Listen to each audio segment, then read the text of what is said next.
Você está sintonizando ZYU 252, canal 285, FM Metamorfose, frequência 104,9 MHz, rádio comunitária pertencente à Fundação José Ribamar Longuinho de Desenvolvimento, Rua Alexandre Benedito, número 106, bairro Centro, São Francisco do Oeste, Rio Grande do Norte, Brasil.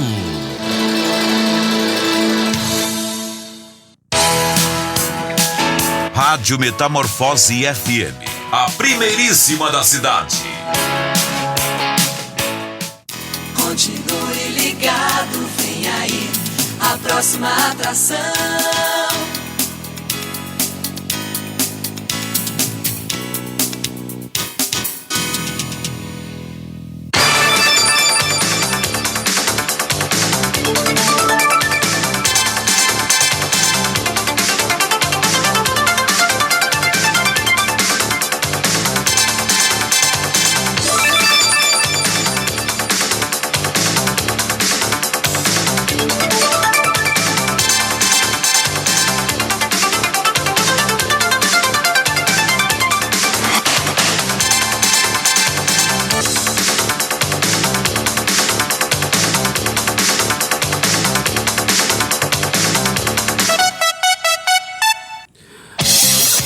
Agora são 10 horas mais 6 minutos. Muito bom dia. A partir de então, entrevista com o pessoal da Secretaria Municipal de Assistência Social, Trabalho e Habitação do município de São Francisco do Oeste. Hoje, destacando a campanha municipal Educação Sem Violência, que se refere à lei do menino, Bernardo.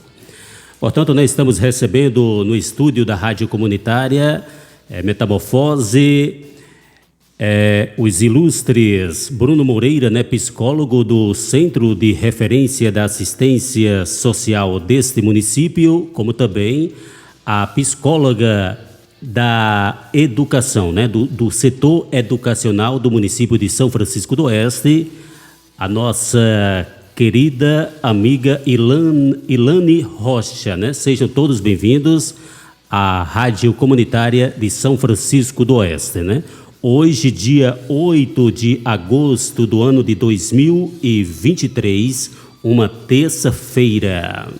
A partir de então, entrevista...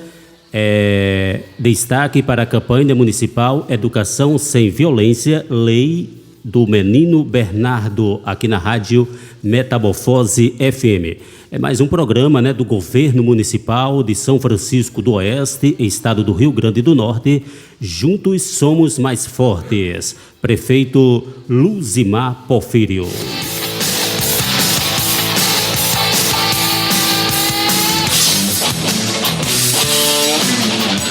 Inicialmente, vamos com o bom dia, as saudações iniciais dos nossos convidados, Vamos começar aqui com Ilana Rocha, psicóloga da educação, pela primeira vez aqui no nosso programa, na Rádio Metamorfose, não é isso, Ilana? Seja bem-vinda.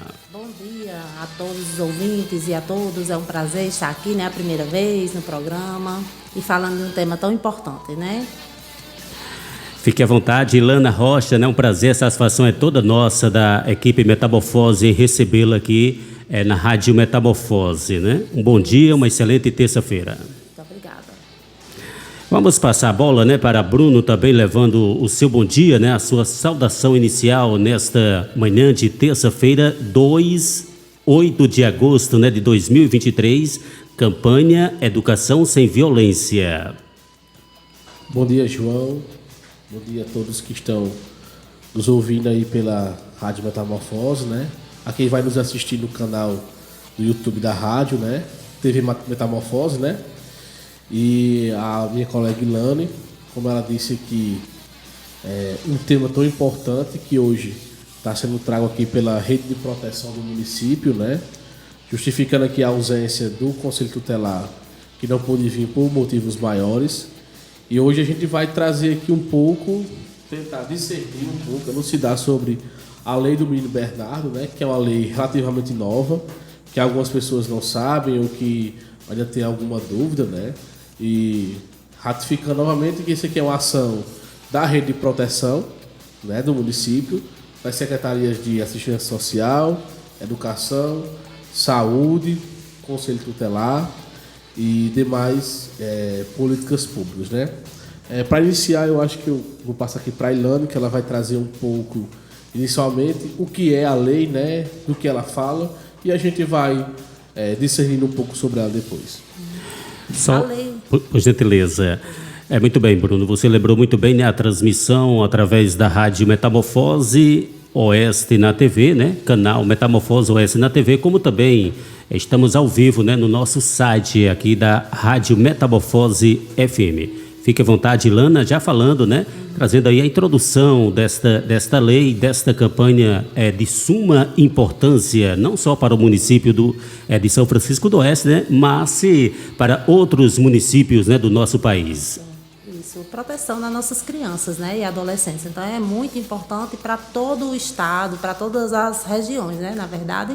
O que é a Lei da Palmada, né? A Lei da Palmada é o nome que foi dado para proibir o uso dos castigos, né? Qualquer coisa que venha denegrir a imagem da criança, que venha castigar de uma forma física ou mesmo de punitiva, né? De punição, de ameaças, de constrangimento àquela criança, àquele adolescente, né?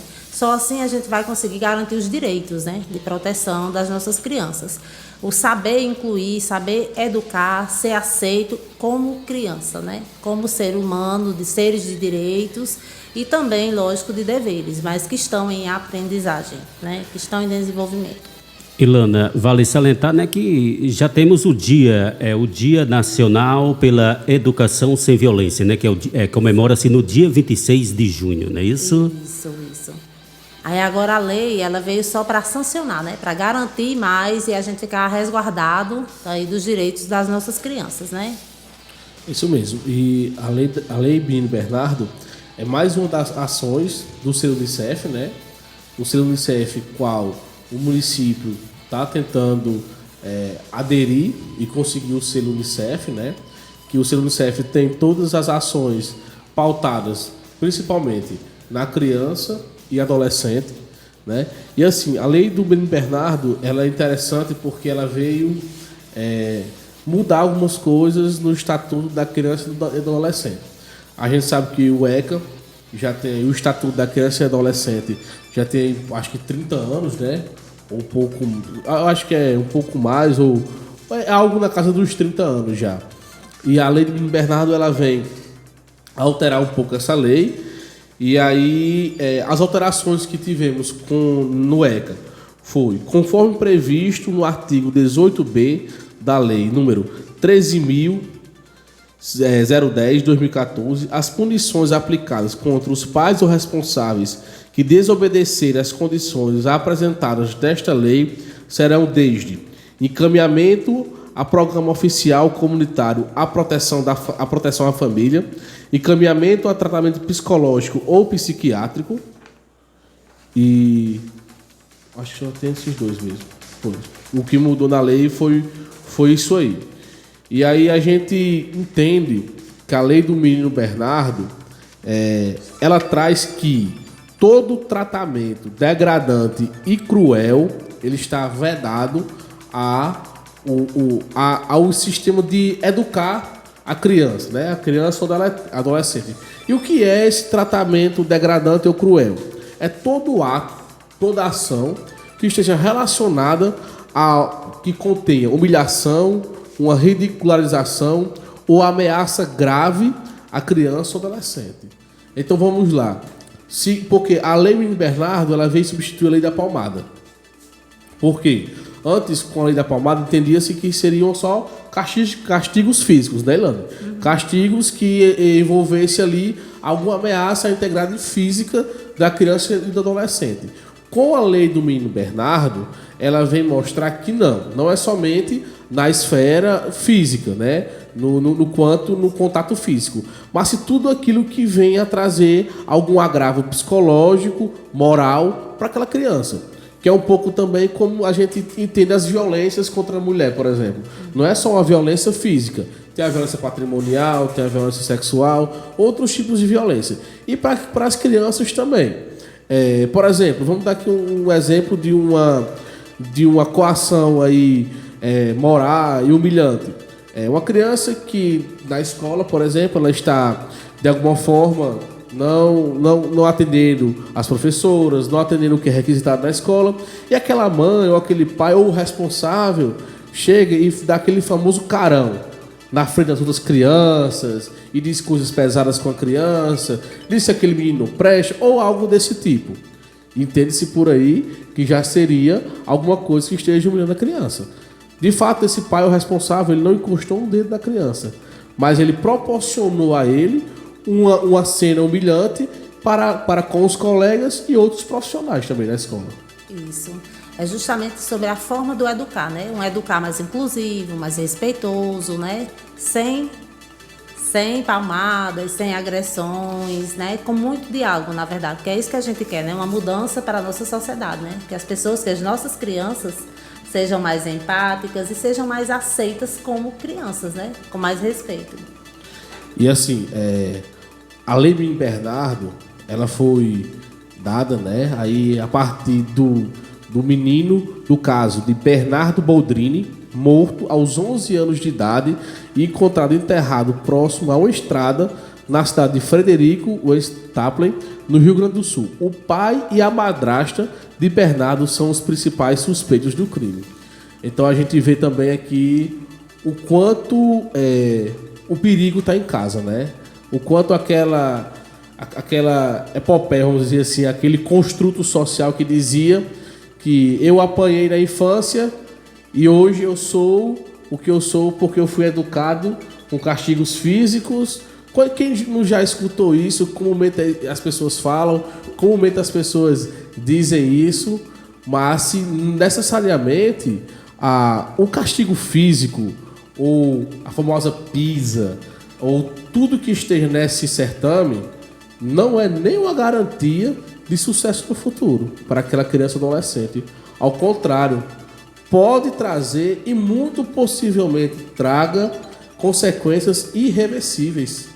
Pode trazer ali para aquela criança ou aquele adolescente um trauma que vai reverberar na fase adulta, que vai reverberar em outras violências. Porque pensamos, quem são as primeiras pessoas que a gente aprende a confiar, a amar, que mantém alguma relação de afeto?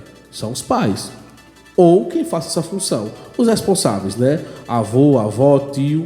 E se dessas pessoas, ao invés de um carinho, da atenção, a criança é repreendida através de castigos físicos, através de humilhações, através de palavras como você não presta, você é um monstro, você veio para acabar a minha vida. Isso são palavras que ficam para aquelas crianças ou adolescentes.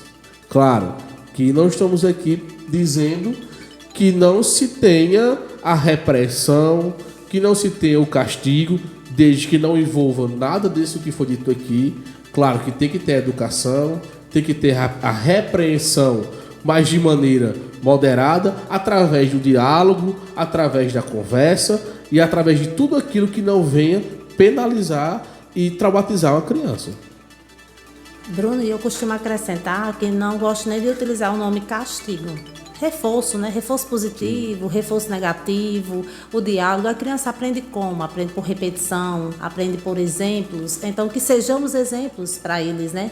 Que sejamos proteção, né? Que propagamos amor, carinho e muito respeito, que é isso que eles precisam, né? Que a gente precisa, né? Nossa sociedade precisa.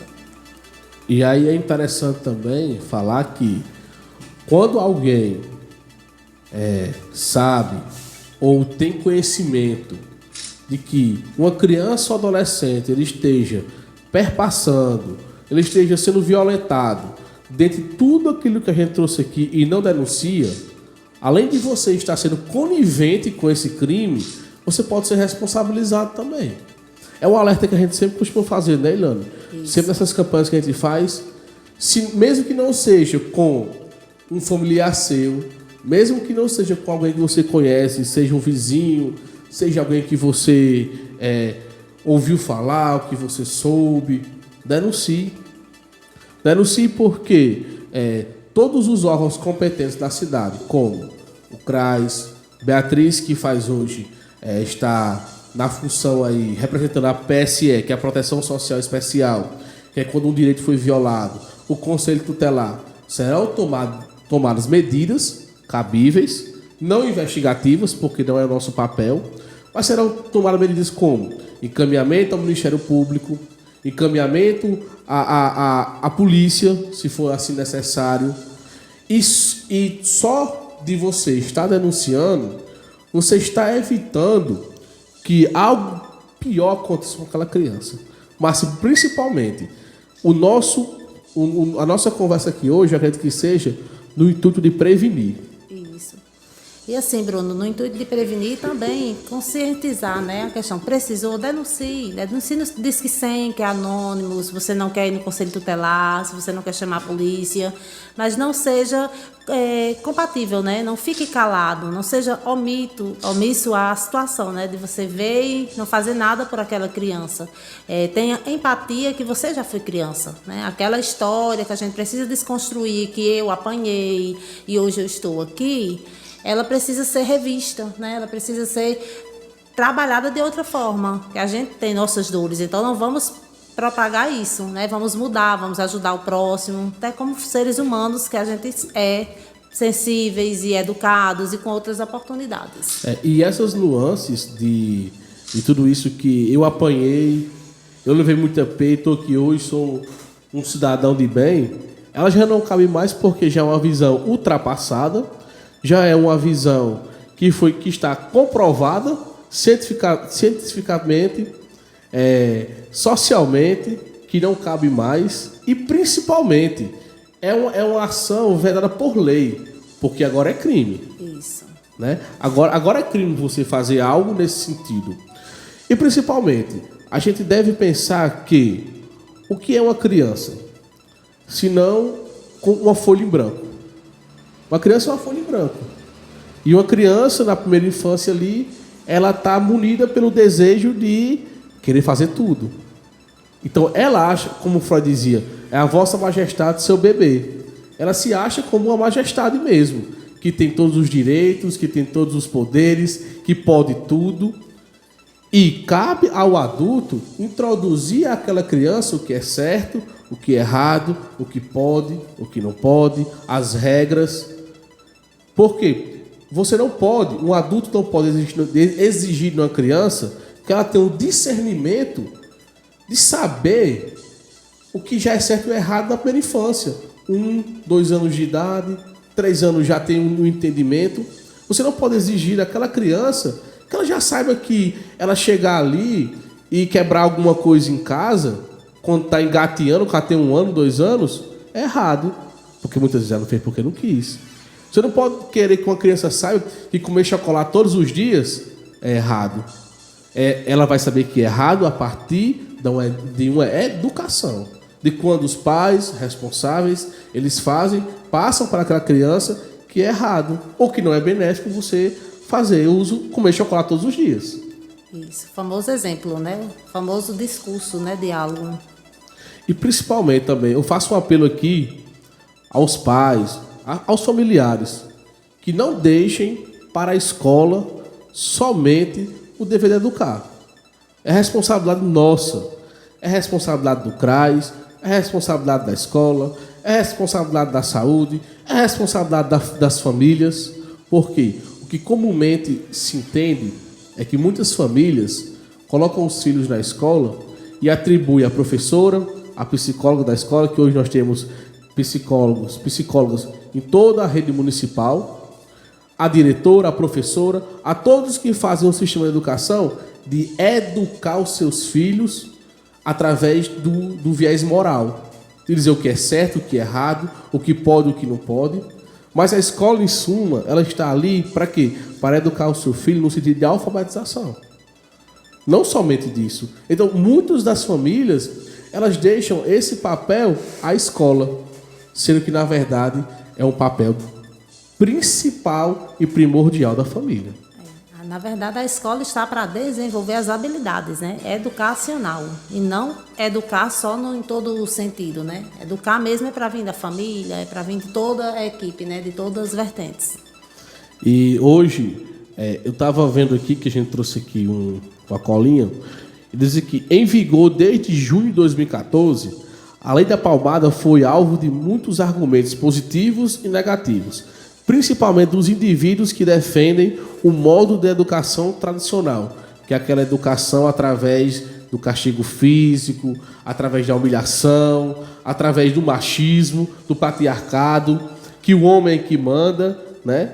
Que socialmente naquela casa, quando se tinha um pai, uma figura biológica do sexo masculino, a última voz era dele e todos tinham que se calar e somente concordar, alegando que castigos físicos leves ou moderados sempre foram usados como método de correção comportamental e nunca provocaram distúrbios nas pessoas. O que eu acho interessante aqui falar dessa questão de distúrbios, tudo isso, tem que se levar em consideração que muitas vezes uma criança ou até mesmo um adolescente, ele pode sim, algumas das suas ações e algumas das coisas que ele faça podem estar atrelado a muitas vezes algum diagnóstico de um transtorno mental leve ou grave, ou até mesmo de alguma especialidade dentro Desenvolvimento, né? Ou também do desenvolvimento. Pensemos, uma criança com TDAH. Toda e qualquer criança normalmente já é agitada. Já é uma criança que ela está correndo, está brincando, não quer parar. E uma criança com um diagnóstico de TDAH, ela tem tudo isso potencializado. Ela vai ter uma dificuldade de concentração, ela vai ter uma dificuldade de parar quieta, vamos dizer assim. Então, é uma das características daquela criança, e potencializada por esse diagnóstico. Então, não que o diagnóstico ele venha servir como uma muleta. Não, ele é assim porque ele tem TDAH. Não, ele é assim porque ele tem autismo. Não, ele é assim porque tem isso ou tem aquilo. Não, são características do sujeito que você tem que levar em consideração, desde mesmo ao modo que você vai tratar, ao modo que você vai educar, ao passo que você vai ensinar o que é certo, o que é errado. Na verdade, os transtornos do neurodesenvolvimento eles precisam ser entendidos, né? Entendidos e colocados em desenvolvimento, na verdade, em estímulos certos, em compreensão e a inclusão que seja feita, né? Porque não adianta você se segurar no diagnóstico e você não procurar o acolhimento necessário para aquela criança, né? O desenvolvimento dela, que é o tratamento, para ela ser compreendida e aceita, né? Inclusa com as características dela, né? Não existe criança quieta, existe criança. E criança precisa explorar. E principalmente, quando você pensa na criança, qual é a linguagem que a criança utiliza? Vamos falar que estamos pensando em criança na primeira, segunda infância ali. É o lúdico, é o brincar, é o correr, é o desenhar. Então, o que a gente percebe que muitas vezes é o adulto querendo educar uma criança como se fosse outro adulto. Sente aqui, eu vou conversar. Claro que o diálogo é necessário. Expor para a criança, você fez isso aqui errado, então você vai ficar sem uma sobremesa, sem um chocolate hoje por isso e por isso. Mas, pessoal, vamos tentar falar com as crianças através do que a linguagem delas, que é o brincar, que é o lúdico. Você pode ensinar uma criança brincando. Ilane pode até falar melhor também, que ela já tem mais experiência também na escola e tudo. Sim, é como eu falo, né? A criança precisa ser acolhida e inserida com a ludicidade, né? Ela precisa de explorar. Mas, Ilana, ele não para quieto. Eu escuto muito esse argumento. Criança vai parar quieto, gente? Criança precisa de espaço, precisa conhecer, precisa repetir muito, brincar de várias formas. É assim que ele se desenvolve, é assim que ele se interage com as pessoas, aprende muitas coisas. E no brincar, a gente trabalha questões. Eu costumo dizer, não é educar, é desenvolver essa habilidade brincando. A gente cativa a criança, psicoeduca naquele brincar. E ela já sai dali com outra visão de brincar. Temos crianças que precisam ser ensinadas orientadas o brincar funcional, orientadas o interagir com outras crianças, por estar inseridas em uma família que por vezes não tem outros, né? Não tem interação com outras crianças. E vem de muitas coisas que a gente precisa dar suporte às nossas crianças, né? E desenvolver e estimular o brincar, o lúdico, o explorar. É muito interessante isso que Lando fala do brincar funcional, que é o brincar direcionado. Não é você chegar em casa, pegar a caixa de brinquedo do seu filho, jogar no chão, deixar ele brincando e você olhando. Existem estratégias e maneiras de você brincar com a criança e demonstrar para ela que o que é certo e o que é errado. Por exemplo, você pode pegar uma folha e desenhar um sinal de trânsito e explicar para ela que o vermelho pare, o amarelo atenção e o verde pode seguir. Então você pode usar aquelas 3 cores para mostrar para ela o que é certo, o que é errado. Aqui só uma ideia, né, Ilana? E assim, e alguns pais que estejam com dificuldade sobre isso, acredito que a maioria já nos conhece aqui, podem nos procurar também no CRAS, na escola. Olha, eu estou com dificuldade. Agora, não é chegar a esses espaços e dizer assim, olha, toma conta do meu filho e eu vou entregar ele aqui a você, e você vai fazer uma escuta, que então pode fazer terapia, né, algo clínico, você vai fazer uma escuta, um acompanhamento, e você vai me devolver ele sem isso aqui, sem dar trabalho. Não é assim, gente. A gente está aqui para auxiliar, para acompanhar, para junto das famílias encontrar potencialidades daquela criança e estratégias para superar aquelas vulnerabilidades. Nós somos um apoio, mas não somos a solução, porque a solução vem junto com a família. Então é uma sensibilização e uma implicação que fazemos também as famílias, de estarem junto ao processo, de estarem junto à escola, de serem mais presentes, de procurarem participar mais da vida dos filhos. E não pensem a criança com a cabeça de um adulto. Porque, como o Lando disse, a criança, ela quer brincar, ela quer correr, ela quer fazer tudo, menos coisas que sejam chatas. Ela é uma criança em desenvolvimento, né? Aí temos hoje visto que muita tecnologia usada não a nosso favor, mas contra, porque querem que o tempo todo fique ali quietinho. Gente, ele precisa daquele espaço, ele precisa da tecnologia, mas ele precisa explorar. Então isso é que a gente precisa compreender, que o amor, o diálogo, a compreensão vai ajudar essa criança a desenvolver a autonomia, a desenvolver suas habilidades necessárias e com uma criação importante, respeitosa, comunicativa, sem violência física nem psicológica. E você falou num ponto importante também, que é a questão das telas para as crianças, né? Que se vê muito hoje a agressividade, o imediatismo, os sintomas de ansiedade nas crianças e adolescentes, eles têm perpassado muito por essas telas. Eu tenho conhecimento de uma criança que ela estava bastante ansiosa. A criança ela estava agressiva, uma criança do meu meio. E logo foi retirado o celular dela. Ela acordava e pedia o celular para assistir o YouTube. Então foi colocado YouTube Kids. Não tinha nada, mas ele estava assistindo um tal de alfabeto Lore, que é um alfabeto monstro.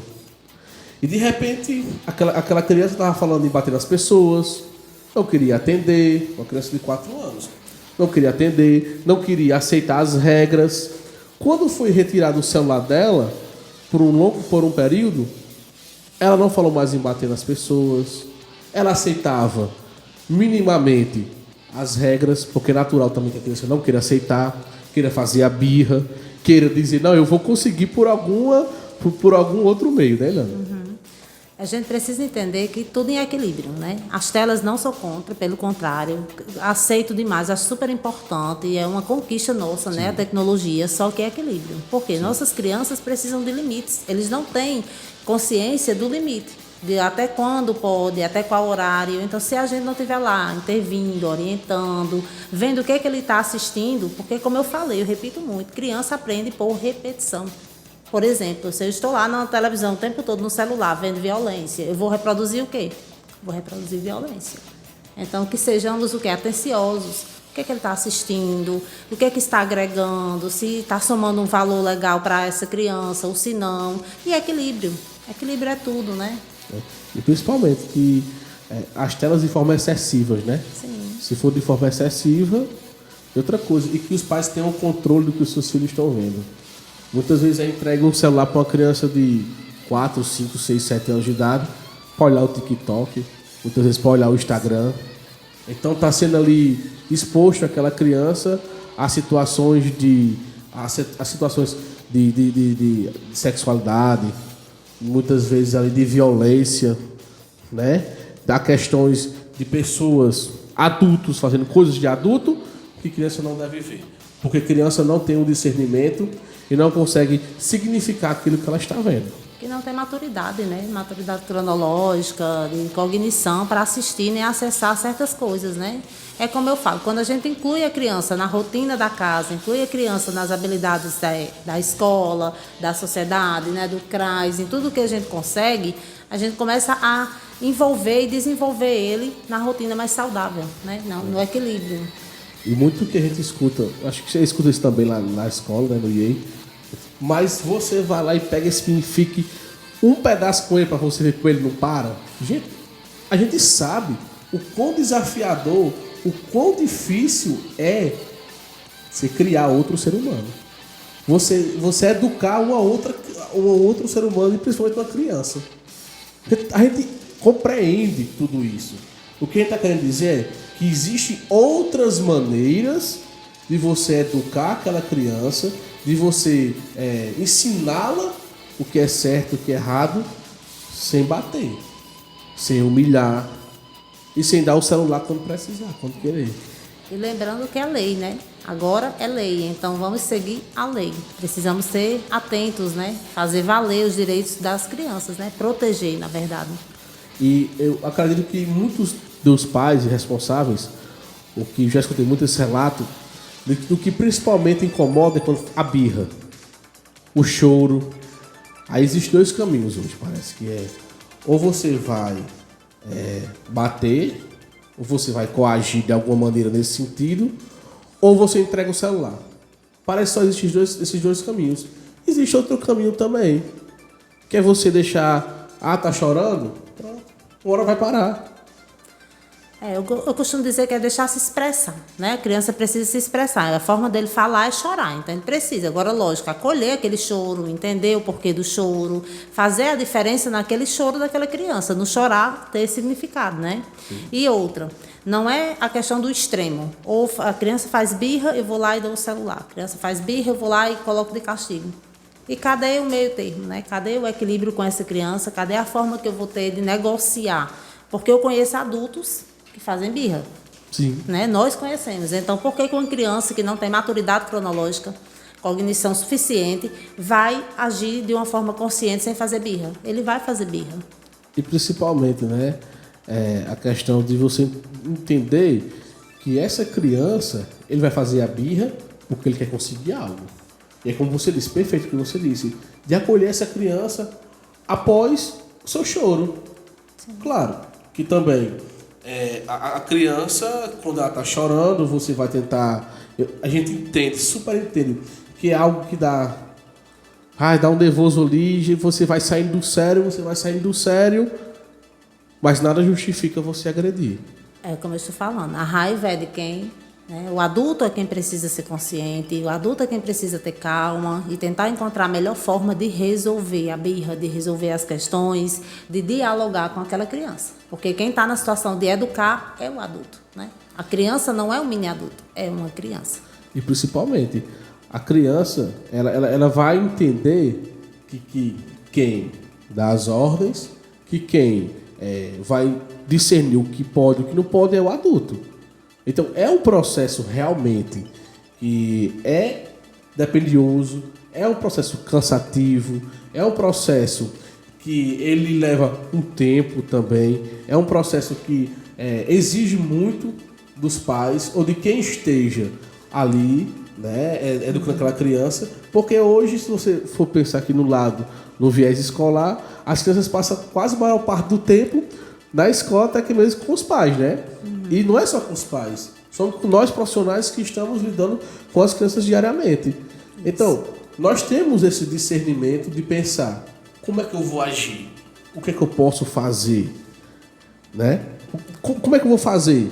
Nós não estamos aqui para ensinar ou dizer como é que vocês, pais ou responsáveis, ou quem esteja aí em contato direto com o público infantil e adolescente, devam fazer. Nós estamos aqui para fazer uma reflexão, implicação a vocês de como podemos agir frente a esses casos, frente a esses momentos. E ampliar, né? Ampliar a rede de proteção dessas crianças, ampliar a forma da gente trazer, de dizer que estamos aqui para acolher as necessidades, que tem como denunciar anônimo, que tem como proteger. Então vamos juntos, né, nessa campanha, ampliar e proteger nossas crianças. E que vocês, quem sentiu alguma dúvida, ou quem aí sentiu aí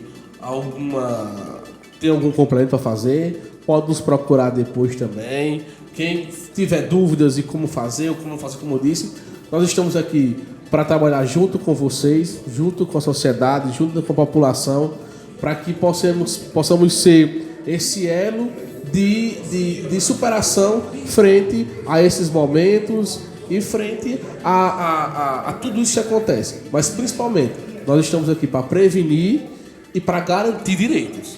Isso. Então, promover direitos. Nós não iremos medir esforço algum para garantir esses direitos e assim como para promovê-los também. Quando estamos às 10 horas e 41 minutos, né, falando a respeito da Lei Menino Bernardo, né, de número 13.010/2014, é a campanha municipal de educação sem violência. Temos aqui uma pergunta para a nossa psicóloga, né, Ilana Rocha, campanha municipal educação sem violência. Qual o principal papel da escola no combate a esta violência, né? Que ultimamente nós estamos vivenciando, né? Vários atentados em escolas públicas, né? Do nosso país. Isso. O principal papel da escola está em trabalhar o quê? A saúde mental das nossas crianças. Proteger, promover, educar, acolher essas crianças a desenvolver essas habilidades socioemocionais. É um dos principais papéis. Principalmente os pequenos, né, Bruno? A educação infantil, a gente tem trabalhado muito os projetos. Lá a gente trabalha coletivo, então são projetos de quê? De sentimentos, emoções, para eles entenderem, né? Falar sobre isso, acolher o que eles sentem, né? E se expressar, na verdade, né? Começa esse processo de pequenininho. E fazendo só um adendo aqui. À vontade. A pergunta, Ilana, eu acredito que o principal seja aquele que a gente falava anteriormente. Os pais, o responsável, também. A família esteja próximo à escola, porque eu acredito que todas essas nuances, esses pensamentos, essas ações de terrorismo, vai até esse extremo aí, elas partem lá de trás, lá do início, isso. Lá da família. Então, muitas vezes, mas a escola não percebeu. A escola não tem como perceber tudo, não. Não tem como você olhar para aquela criança e adivinhar, não. Se trabalha-se a saúde mental, se trabalha todos esses vieses na escola, mas quando se chamar a família para a escola, a família não vai. Quando se quer uma aproximação com a família não está disposta. Então, o que você vê tanto na escola como no CRAS é um recorte. É um recorte daquele sujeito, né? Então, aquele recorte, por muitas vezes, a gente não tem como identificar sozinhos que algo esteja acontecendo com aquela criança.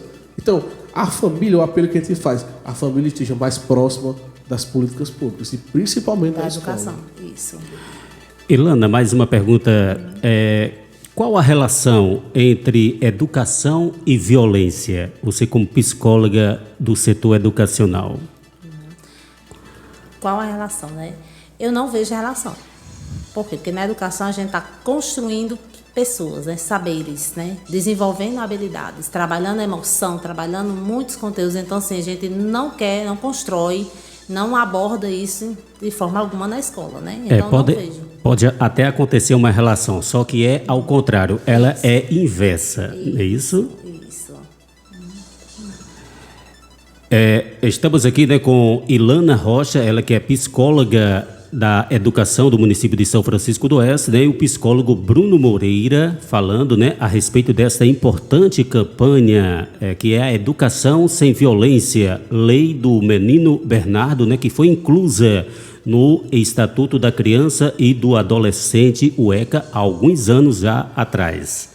Realmente, né, de suma importância. Temos aqui uma última pergunta, né, para os dois, né, tanto para a Ilana como também para Bruno, né, Moreira. O que deve ser feito, né, para diminuir esta violência nas escolas? O que deve ser feito? Já foi, acredito que vocês já até bateram, né, tocaram na tecla. Fique à vontade. Eu começo falando por entender, né? Principalmente os adolescentes. A gente precisa incluir muito eles e emocionalmente acolher muito. Terapia, gente. Terapia é qualidade de vida, né, Bruno? Desenvolvimento emocional. Por quê? Porque somos crianças que temos vivido aí histórias difíceis. Que não era, mas geralmente as pessoas levam para o contexto escolar. Então precisa ser acolhido, precisa ser trabalhado para não acontecer essas violências, nem bullying, nem inúmeros desrespeitos que a gente sabe que pode ser o início, né? O início do problema.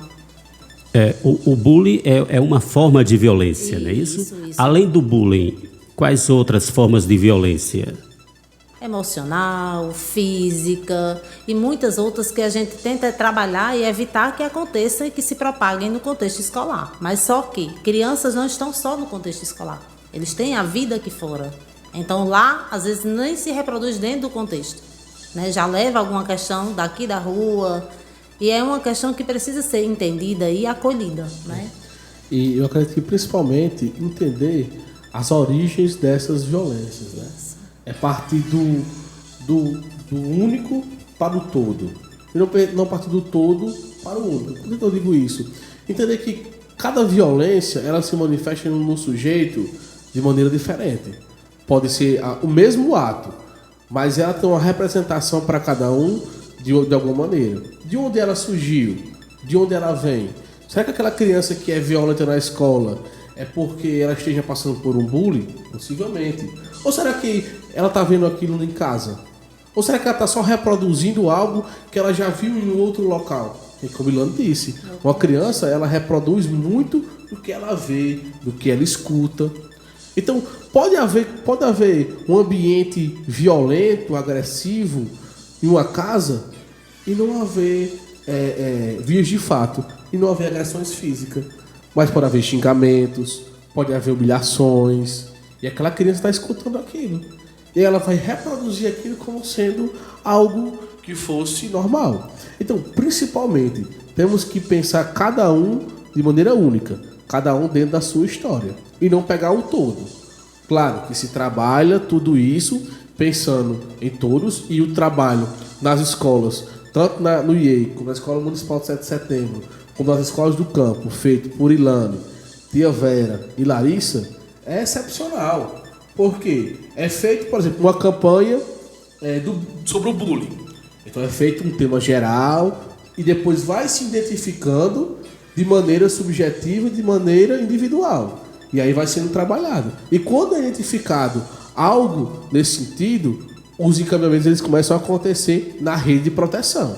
É enviado ao CRAS, iniciamos um acompanhamento familiar, identificando alguma violação de direitos, é encaminhado ao Conselho Tutelar, junto à Beatriz. Se é identificado alguma questão relacionada à saúde, é logo comunicado à saúde também. Então, quer dizer, a gente trabalha em forma de rede. Então, trabalhamos tudo isso pensando no único, pensando no sujeito dentro da sua história. Quando estamos às 10h49, né, já chegando aos instantes finais, né, do programa de rádio, entrevista, programa da campanha municipal Educação Sem Violência. A última pergunta aqui para a gente, né, fechar com chave de ouro essa entrevista, né, esse programa de rádio da Prefeitura Municipal de São Francisco do Oeste. O que deve ser feito, né, para diminuir, aliás, essa pergunta já foi feita, não é isso? Deixa eu ver aqui a pergunta. O que pode ser feito, Ilana, para acabar com esta violência? O que pode ser feito? O que a educação poderá fazer para acabar, para banir, né, esta violência em sala de aula? Tem sido feito, né, como a gente falou anteriormente, muitos projetos, né, coletivo, com as famílias, levando muito a família para ir para a escola, para participar, entendendo o contexto dessa criança, dessas famílias. Porque o contexto, como eu falei, tem uma história, né, Bruno?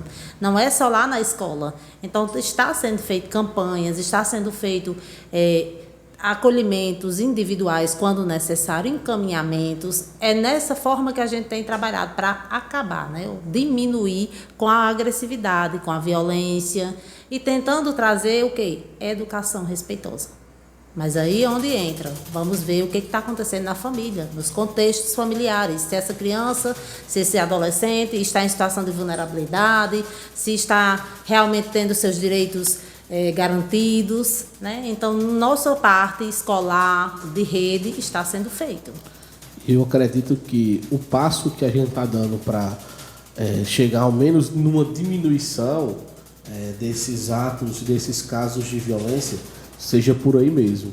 E tentar pensar o que está gerando essa violência, de onde está vindo, qual a origem dessa violência, e pensar aquela criança não somente naquele ato isolado, mas expandir ele para o seu seio familiar e para a sua família como um todo. Entender qual é a dinâmica daquela família, o que aconteceu com aquela criança, desde o simples fato, se ao sair de casa ela teve um café da manhã, até entender como é a relação dela com seus pais e os seus familiares próximos, entender também como é a relação dela com os seus colegas de turma, né? Se dentro daquela criança ela apresenta algum diagnóstico de algum transtorno mental leve, ou moderado, ou grave, ou de alguma síndrome, ou de algo nesse sentido, para aí sim começarmos de forma conjunta a trabalhar. Porque a rede de proteção em São Francisco do Oeste, nós não trabalhamos de forma individual, nós trabalhamos todos de forma coletiva. Então, nós não vemos o sujeito, a gente não vê só aquela criança. Daquela criança, a gente começa a acompanhar toda aquela família. No âmbito da assistência social, no âmbito da educação, no âmbito da saúde e tudo mais. Porque nós estamos aqui para prevenir que os direitos sejam violados. E quando assim for feito, nós estamos para garantir os direitos e para reivindicar esses direitos também. E, além de tudo, proteger. Então, hoje, a gestão municipal, sendo aqui representada pela rede de proteção, tem a satisfação de dizer que nós estamos fazendo tudo o que nós podemos e muito mais. Podemos fazer muito e vamos fazer. Só que pedimos a colaboração da população também. No sentido de denunciar e de que vocês, pais e responsáveis, vocês sejam mais próximos da gente. Nos procurem. Podem nos procurar. Nós estaremos lá para ajudar vocês, para ser um elo forte nesse processo de superar essas vulnerabilidades que vão acontecer. Então, da minha parte aqui, eu já quero agradecer a Eugênio, né, por estar gravando esse programa. Logo vai estar no YouTube também, quem puder assistir. Se inscreva no canal também, que é um canal que vem crescendo bastante, de uma grande relevância para a nossa cidade, mostrando aí temas como esse, mostrando artistas, as pessoas da nossa cidade, né? Isso aí é de uma grande valia para a gente. Agradecer a Ilana também por ter vindo aqui, a João pelo espaço, e a gente fica disponível, à disposição aí para qualquer outra eventual informação, para acompanhamento. Pode ir lá no CRAS, pode ir lá no IEI, na Escola Municipal, nos postinhos. Nós estamos em todos os cantos, nós estamos em 6 aqui. O Oeste, eu acho que é a única cidade aqui por perto que tem 6 psicólogos. Então, pode nos procurar. Estamos disponíveis, né? Estamos disponíveis. Agora são 10h53, né? Bruno Moreira, psicólogo do Centro de Referência da Assistência Social, deixando já, né, a sua conclusão dentro desta campanha aqui no rádio, né? Porque ela vai continuar, a campanha Educação Sem Violência. Ilana, não é isso? Ilane Rocha, psicóloga da educação. Tem mais alguma coisa a acrescentar a respeito da lei, da campanha? Fique à vontade e suas considerações finais. Não, quanto à campanha a gente já falou bastante, né? Até se estender um pouquinho, mas estamos aqui abertos, né? Agora é só agradecer a vocês pelo espaço, né? Agradecer ao canal, né? Pela divulgação e dizer à sociedade que a gente está aqui, né? Está disponível, como o Bruno falou. Fico muito feliz quando alguém me procura, quando me encontram na rua, quando perguntam que horas eu estou no IEI e vão lá falar comigo. Então fiquem abertos, precisou, pode contar com a gente, porque é isso que a gente vai fazer, a diferença, né? Trabalhar em rede, é isso, e só agradecer mesmo. Muito bem, se deu a participação de Ilane Rocha, psicóloga do setor educacional do município de São Francisco do Oeste. Bruno, tem mais algo a acrescentar? Valeu então, bom dia, né? Ótima terça-feira a todos. Tivemos a participação de Ilane Rocha, psicóloga da educação, como também de Bruno Moreira, psicólogo do CRAS, Centro de Referência da Assistência Social do município de São Francisco do Oeste, falando a respeito da campanha Educação Sem Violência, né? Educação Sem Violência, aí sim. E da lei do menino Bernardo. Tá bom, gente? Agradecendo a todos vocês pelo carinho de sua audiência, de sua companhia. A gente se encontra